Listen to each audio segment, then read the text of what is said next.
Okay, I'm here with Joel, KD6W, here at the 2018 Maker Faire at the San Mateo Event Center.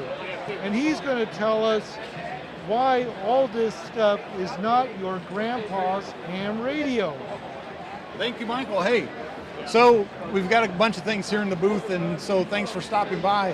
One of them is we've got these power detectors, so this is kind of the stuff that we want to know more about when we're operating ham radio. This one in particular has two modes. Wow, look at that. So I put it in the HF, VHF mode, and what you can see is all the bars are lit up because somebody around here is trying, oh, it's me! Look, the microphone is making all the bars show up. So let's go to the VHF mode. Okay, now you can see it's not as noisy as it is. Well, let's do this. If you can zoom in, I can make my phone do some stuff. Yeah, look at all those blinky lights. So this is what we've been showing people, is that all these things create noise, and or because the carriers are just so strong, we can detect them here. Further to that, so this is a very simple process where we listen to the two different bands. If I put it in the low band, well, I don't need an antenna for that. But then over here, oh, thank you, Wayne. This is Wayne Yoshida, KH6WZ. Thank you so much. So Wayne brought me a little microwave radiation check source so I can check my source. Notice how very directional that is, because microwave is like light waves. All right, so moving right along, we have the SDR radio. This is a software-defined radio, SDR Play. It's very common. A lot of people have these. But in particular, we wanted to be able to show what is a processor, or in this case, a software-defined radio is basically demodulating everything in software. All that the little box does is it takes the antenna RF spectrum, and then it's been digitized into packets, which are then sent to the computer running the software to be able to produce the waterfalls so you can see. And in this case, we tuned in a KQED channel 88.5 FM, because it's the only thing we could get to work in this hall. It's a Faraday cage. If you haven't noticed, this place is just one big steel building, but this was good enough to be able to show an FM demodulator. Next to that, we have what is the BitX40. It's a low-cost ham radio. It comes to us from India. And so basically, it's all hardware. This basically gives you the concept of how simple, minimalistic, and very low cost it is to be able to get on the air. It doesn't take much. This is obviously a simple kit to build. And so we're showing that just to be able to do a side-by-side comparison. And then over here, Wayne made another little project for this year because of our enthusiasm for the microwave bands includes having to build our transverter. So we need these sequencers, and so this is the one the kids love because you get to press the button and it makes all the lights go, and it's just awesome. And kids love this kind of stuff. This is great. And we're trying to get them to break it because we're field testing the sequencers from Wayne. But so we have our little diagram to talk about, and it describes all the detail of that, which then leads us back over to this side of the booth. And over here, we have our lovely assistant, but so we have a transverter rig. And so the rig is what's the genesis of the sequencer. We need the sequencer to be able to operate on the 10 gig band. So that demonstrates a lot of what that is. But this is where we start to talk about microwave as a light wave. That's why we use the other instrument to show how the microwave frequency is much like a flashlight.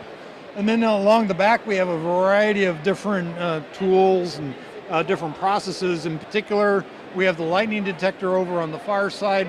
We've had that in the years past. It's a great demo where you take the igniter from the barbecue grill, and when you snap it, it acts like there's a lightning hit going off nearby, and so it detects the hit. Other than that, we also have a camera set up. Another technique, or a process I should say, is to be able to capture video. And there you can see she's snapping the little lightning detector.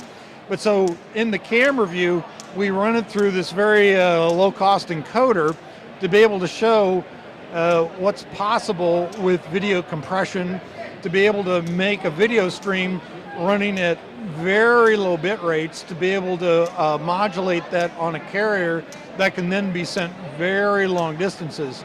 So, but you need a very heavy process like an MPEG-4 encoder to be able to compress the video. So we have to show, and what we're demonstrating here is the delay in the processing. Time machine. Time machine. We're going to do a time machine. We're going to time warp. And so you'll see Wayne turn around and he'll point to me, and there he says, yeah, it's about 5 seconds later. And here he goes in 3, 2, 1, and magic. He gets to wave it himself. So we're actually having these discussions with all the kids about what are all these processes. Well, these are the things that we've had to learn over the years to be able to develop the new radios, the new technology, and that's really a lot about what this booth is all about, is all this new stuff and how it relates to everyday stuff that's around us. So thanks, Michael. Okay. Take it away. Yes, okay, so you work both amateur radio and the broadcast world. Tell us the differences and similarities. Oh, geez. So obviously in amateur television, we don't have quite the same rules and regulations. We don't have to worry about emergency alert. We get activated because of the emergency alert.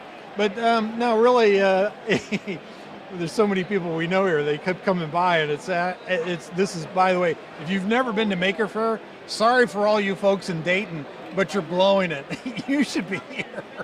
Anyway, the point is the amateur radio television stuff, which is really just getting started, has finally started to move digital because of multiplexing. And so with the ability to compress the pictures down, instead of having just one channel on a single 6 megahertz frequency like we've had for many years and still do, it's just that now there's way more efficiency with the addition of this processing power.